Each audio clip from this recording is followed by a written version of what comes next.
Olá, me chamo Maria Tainara, sou nutricionista. Para você receber o nosso e-book totalmente gratuito do nosso site Pense com Foco, é só clicar aqui no link abaixo.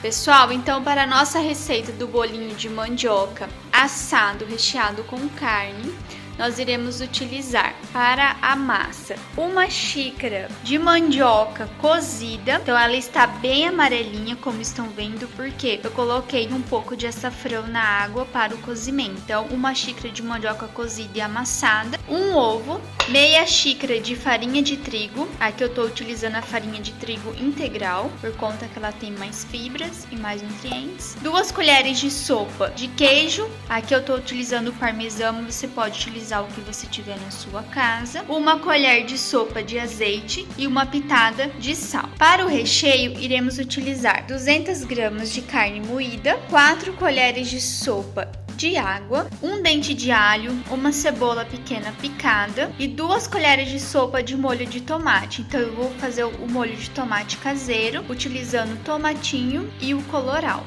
E para o recheio também iremos utilizar 1 colher de sopa de farinha de trigo para dar liga na massa, certo? Então vamos lá. Então para a massa eu irei colocar num recipiente a mandioca cozida, o ovo, o sal, o azeite e o queijo. Vou homogeneizar bem essa massa e aos poucos eu irei adicionar a farinha de trigo até a massa ficar numa consistência firme. Então adicionado a mandioca, o sal, o queijo e o ovo, vamos homogeneizar e adicionar a farinha até dar o ponto. Então homogeneizei e agora vou misturar a farinha aos poucos. Ao final de misturar a farinha, vocês vão perceber que ela já fica uma massa bem firme, já desgruda do fundo do recipiente, então a nossa massa está pronta. Agora vamos preparar o recheio. Então eu estou dourando a carne no recipiente antiaderente, depois eu irei adicionar nessa carne, depois ela frita, o alho, a cebola,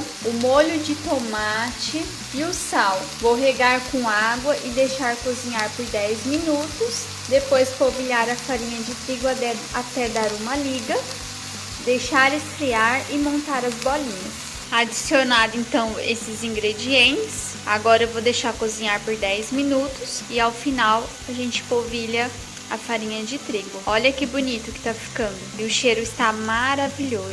Massa pronta e o nosso recheio pronto. Olha como que ficou bonito. Bem bonito. Então vamos fazer as bolinhas, rechear com a carne, fechar bem e colocar numa assadeira antiaderente, ou você, se não tiver antiaderente, você unta essa assadeira com azeite e enfarinha ela bem para não grudar as bolinhas e leve ao forno pré-aquecido na temperatura de 200 graus por mais ou menos 30 minutos. Eu adicionei mais 1 xícara de farinha porque eu achei a massa mole, tá? Então ela tem que ficar uma massa consistente para você conseguir manusear ela. Então agora a massa ficou ótima. Peguei 1 colher de sopa de massa, fiz um buraquinho aqui no meio, vou colocar a carne moída, fechar e levar ao forno. Então aqui eu tô recheando uma bolinha, vou fechar ela. E aqui as outras já estão prontas. Vou só passar na farinha de trigo, colocar na forma e levar ao forno.